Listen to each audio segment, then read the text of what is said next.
Hey boys, it's HarmNone. Today, we are ranking every single Pagassi vehicle in Grand Theft Auto Online in tier list form. Now some of these cars are really good, some are really bad, and others are completely game-breaking. Before we get into this list, I would like to remind everybody, if you've never seen one of my tier list videos before, my opinion is 100% factual and cannot be argued with. If you disagree with what I say, you are simply wrong, and you should exit off of the video. If you're willing to go forth, let's get into it. We're going to start off with F tier. Starting off F tier, we have the Oppressor. Isn't it a sad creature? Now the Mark II is only here when it is being used by griefers. If you're a grinder with the Mark II, rest assured, this is not the last time you'll see this thing on our list. The Oppressor Mark II costs nearly $4 million, and in addition to that, you need to have a terabyte in order to upgrade it, so it is a very expensive vehicle, and it's also a very annoying vehicle.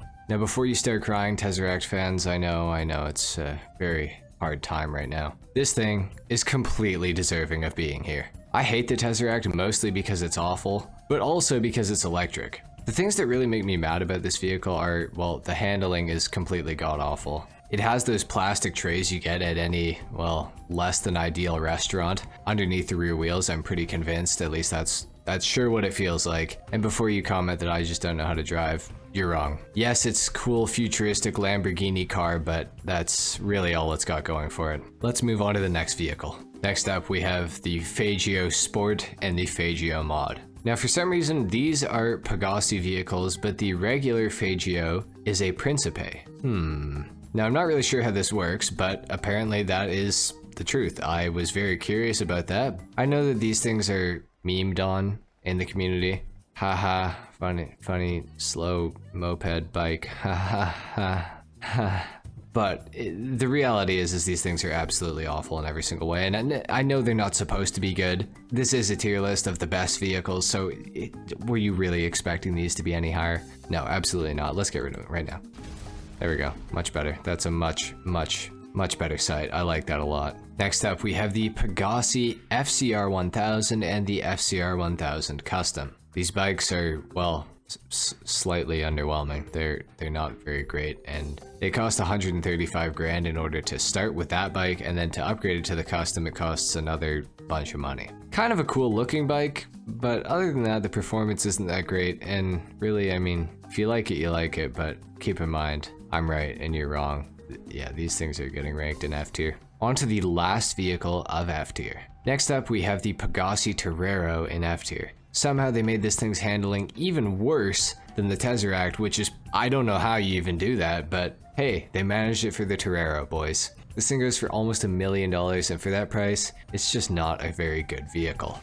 So for that reason, it's an F tier, and I've just killed myself. With that being said, let's move on to C tier. To start off C tier, we have the Pagassi Ruffian. Yes, another motorcycle. Pagassi seems to like making really trash motorcycles. However, I must say the Ruffian is actually a motorcycle that I like in Grand Theft Auto Online, which is pretty rare. I'm not a very big motorcycle fan, so me saying that this thing is any good at all is pretty high praise. Now the Ruffian is not very quick, it doesn't have very good handling, but I do feel like it is a good bike, and I honestly feel like it's better suited for off-road performance than on-road performance, which you might think that I'm insane, but let's not forget, I'm right and you're wrong. The Ruffian, when it is fully upgraded, is actually a decent bike, but it's still not as good as most of the other vehicles on this list, so for that reason, it's our vehicle to start off C tier. However, for 10 grand, you really cannot go wrong with this thing. So my respect is with the Ruffian for sure. And with that being said, let's move on to the next vehicle. Next up, we have the Pagassi Sk. Now the Sk is an interesting bike. It is kind of on the expensive side, 265k, which, let's be honest, in GTA is not actually that much money, but as far as the motorcycles that we've gone over go, this is the most expensive so far. Now with that being said, it is the best bike so far as well. It has the best performance. Statistically, it is the best bike out of the ones we've gone over. Also, in my opinion, it does look pretty cool. Makes a good sound for a motorcycle as well. Got good maneuverability, it's got good speed. There's not really that much wrong with this thing, but Pagassi has made some really great vehicles, so unfortunately this thing is in C tier. With that being said, let's move on to the next vehicle in C tier. For the next motorcycle, we of course have the Pagassi Vortex. Yes, another motorcycle, I know. I promise we have some cars coming up. Now the Vortex is actually a pretty neat looking bike in my opinion. It looks pretty menacing from the front, I'm not gonna lie. However, the performance is, well, it's okay. It's alright. I honestly would say that the SK maybe has better performance, but this thing has better handling in my opinion. So it kind of evens it out. This bike also costs more than the SK, coming in at $355,000, which is a little bit expensive, but it's not that terrible. But it is the most expensive bike we've gone over on this list so far, and the performance just isn't quite there. But for $355K, it's still a pretty good bike. I'm not going to hate on it too much. It's the same story with this thing. There's so many good Pagassi vehicles that unfortunately this thing just had to go in C tier. Let's move on to the next C tier vehicles. The next vehicle we have is the Pagassi Infernus Classic. Now the Infernus Classic is a very slight improvement on the Pagassi Torero. It's much better looking in my opinion, and it has a little bit better performance, but the handling of this vehicle is still pretty subpar. It does have some good customization, but overall, there are better vehicles. Let's move on to the last vehicle in C tier. Now it truly pains me to put this in C tier. The last vehicle is of course the Pagassi Vodka. The Pagassi Vodka comes in at $240,000, and for that price, it is an entry-level supercar. Mark my words with this, you will not win any races with the Vodka, period, ever. This is one of the slowest supercars in all of Grand Theft Auto Online, so I really couldn't put it in B tier as much as I actually do love this car. It's just not a very great vehicle for racing. However, for free mode cruising, the Vodka is not the worst vehicle ever. It actually has a little bit of customization that you can do to it, but not really enough to satisfy anyone who actually likes to customize cars. The handling, I will also admit, is a bit subpar.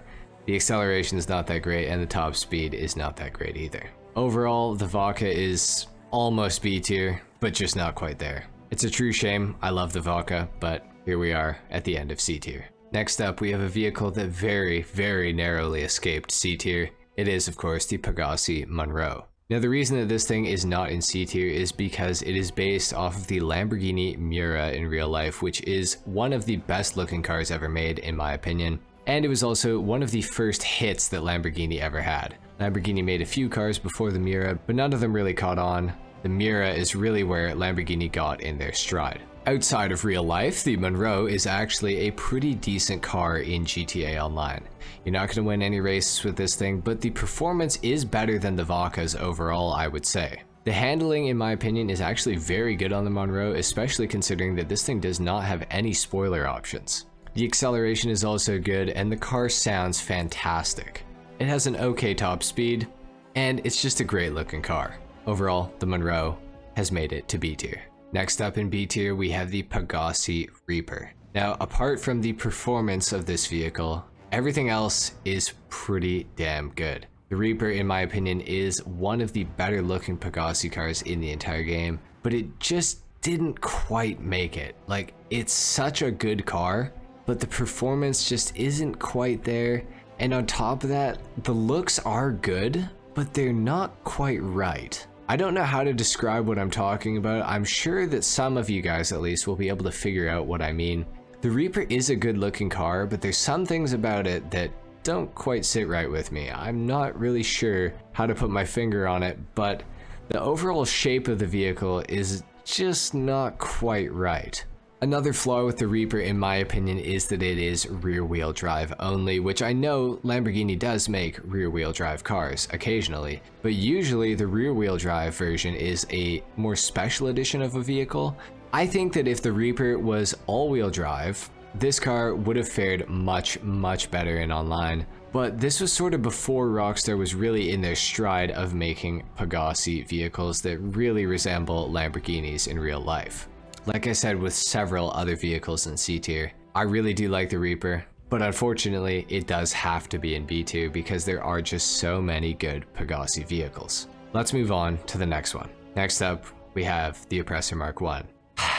I have a love-hate relationship with this bike. Although it is a very cool bike, it did usher in an era of Grand Theft Auto Online that in my opinion has very negatively impacted this game. It is a cool bike, and these days, compared to the Mark II, the Oppressor Mark I is nothing. It is, as far as I'm concerned, a cool vehicle, but the reason that it's in B tier is because of what it has done. Or maybe not what it has done, but the era in which it has put us in Grand Theft Auto Online currently. Next up, we have the Pagassi Infernus. For $440,000, this is a pretty decent supercar. Now, a large part of why the Infernus is in B tier is because of the significance of the Infernus within Grand Theft Auto.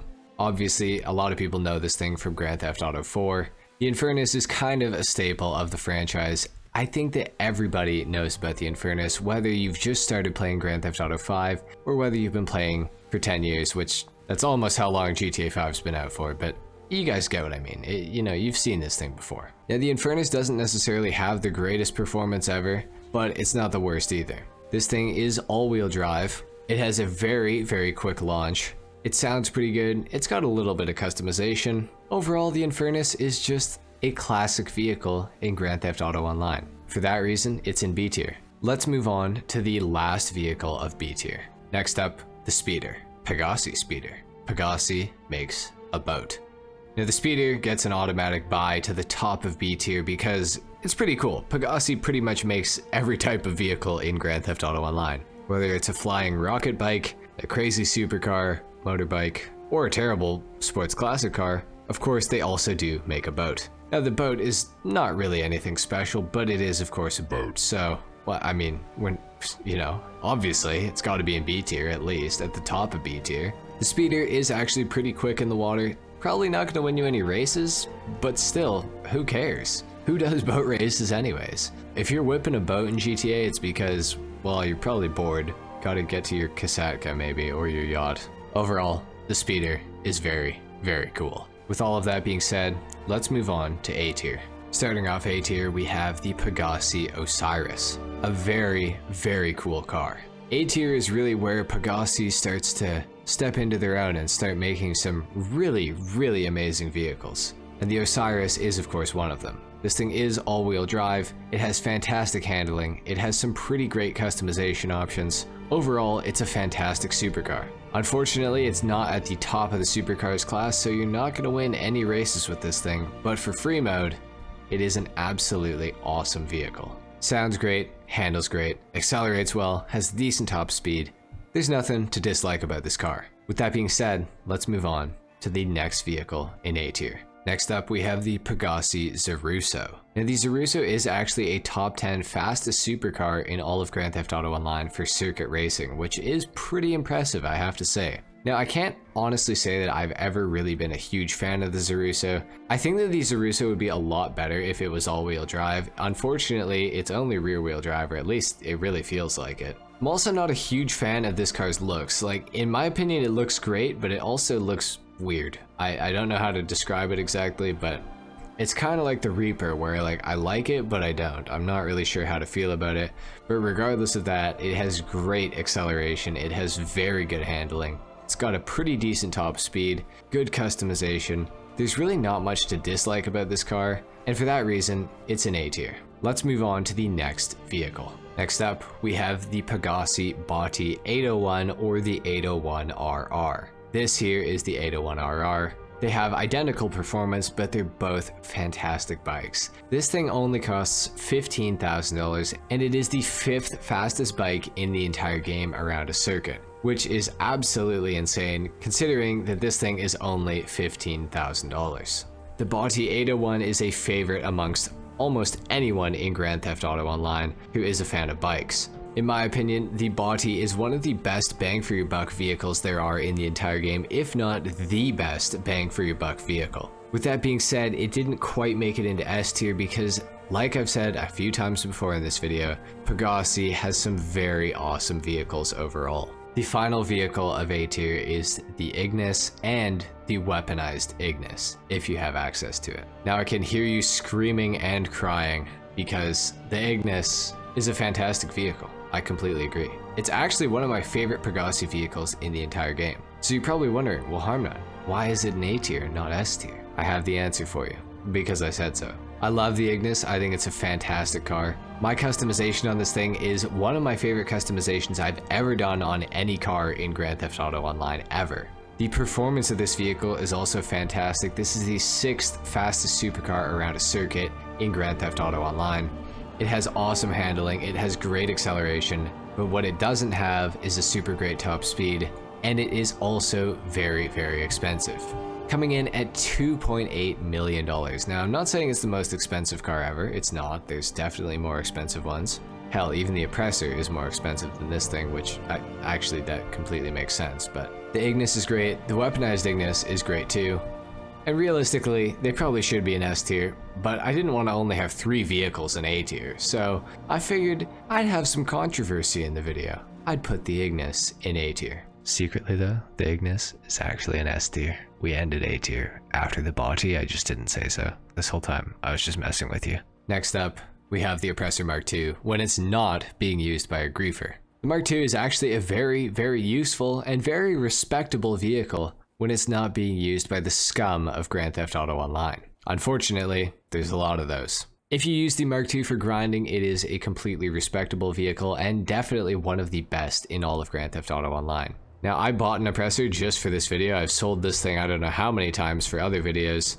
I'm probably going to sell it again because I refuse to use it, but it truly is one of the best vehicles in all of online, as much as I hate to say that. Anyway, that's it for the second vehicle of S tier. Let's move on to the next one. Next up, we have the Pagassi Zentorno. Now, I'm sure many of you guys knew that this was coming. This is truly the best bang for your buck supercar in all of Grand Theft Auto Online. Somewhere within the top 20 or top 25 fastest supercars in the entire game, and coming in at only $725,000. On top of that, the Zentorno has fantastic customization, and the performance overall is absolutely great. The sound that this thing makes is fantastic, the customization that you can do to this thing is amazing, and all for $725,000. As far as I'm concerned, the Zentorno is a pretty perfect vehicle. I think that this is a supercar that everybody should own in Grand Theft Auto Online, and for a long time I feel like almost everybody did own one. Now, of course, there are faster supercars out, but I still feel like the Zentorno is one of the best in the entire game. That's it for this one. Let's move on to the next vehicle of S tier. Next up, we have the Pagassi Tempesta. Now, this is honestly another great bang for your buck supercar in online. This thing is somewhere within the top 15 fastest supercars around a track in online, and it's also a great car for free mode. The Tempesta is super fast, it has great customization, sounds amazing, looks amazing. There's absolutely nothing wrong with the Tempesta other than the fact that it's not the fastest supercar in the game, but speed is not everything, as it turns out. The Tempesta is fantastic in every sense of the word, and for only $1.3 million, you cannot go wrong with this vehicle. I would recommend that if you have any money lying around in Grand Theft Auto Online, you should probably pick this thing up. However, there are still a couple vehicles in S tier that are just a little bit better than this thing overall. So, let's move on to the next vehicle. Next up, we have the Pagassi Tauros. Now, I'm sure there's going to be some people that are going to be really upset about this, but let me try to explain. The Pagassi Tauros, with the exception of HSW SUVs, is the fastest SUV in all of Grand Theft Auto Online. If you want to win SUV races in this game, you will need a Pagassi Tauros in most cases. It will give you the best chance of winning. It's also one of the most customizable vehicles in all of Grand Theft Auto Online. This thing has a crazy amount of customization, and out of the Pagassi vehicles, it's definitely got the most customization. It has the highest top speed out of any SUV in the game, I believe. If it's not the highest, it's top 2. In my opinion, it's also a very good looking SUV. It has great handling. There's really nothing to dislike about the Tauros unless you have some sort of personal beef with this vehicle, which I don't know why you would, but if you do, then good for you, I guess. Of course, it is also a 4-seater, so you can have some friends in this thing if you want to, and you guys can move around very quickly. Now, the Tauros is not the best Pagassi vehicle in Grand Theft Auto Online, it is the second. Let's move on to the number 1 best vehicle that Pagassi makes in Grand Theft Auto Online. And the number 1 Pagassi vehicle is, of course, the Toreador. The Toreador is one of the best vehicles, period, in all of Grand Theft Auto Online. So it was a pretty easy choice for me to put this thing as the number 1 Pagassi vehicle. The Toreador is, of course, a 4-seater. Not only that, but it is an armed 4-seater. This thing is equipped with homing missiles, which are the second most aggressive missiles in the entire game. So the Toreador is fantastic for taking out Oppressor Mark IIs. It also has non-homing missiles as well, and on top of that, it also has some of the most powerful machine guns in all of Grand Theft Auto Online. So the Toreador is pretty well armed. As you guys will see right here, it can take out a vehicle in a very, very short amount of time. They really have no chance. So it's an armed vehicle, it can seat 4 players. What else can it do? It also has a rocket booster, and on top of that, it's also a submarine car. So you could cruise around underwater with this thing. You're probably thinking, well, okay, the Stromberg can do that too. Well, the Stromberg doesn't have a rocket booster, and it especially does not have an underwater rocket booster. The Toreador is pretty much unstoppable. It's also pretty well armored. This thing can take about 6 Oppressor Mark II missiles before it will actually kill it, or about 3 RPGs from a player. The Toreador is as good as they come in Grand Theft Auto Online. Definitely one of the best vehicles in the entire game. Now, it does come at a cost, which is about $3.7 million, but the cost is 100% worth it. The Toreador is fantastic, and everybody should own a Toreador in Grand Theft Auto Online. If you don't have one of these already, definitely go and pick one up. Anyway guys, that has been it for the Pagassi vehicle tier list in Grand Theft Auto Online. If you guys enjoyed this video, if you found it informative or helpful, a like is of course appreciated. If not, dislike of course. Subscribe if you guys are new, and I will see you all in the next video. Until then, take care. Peace.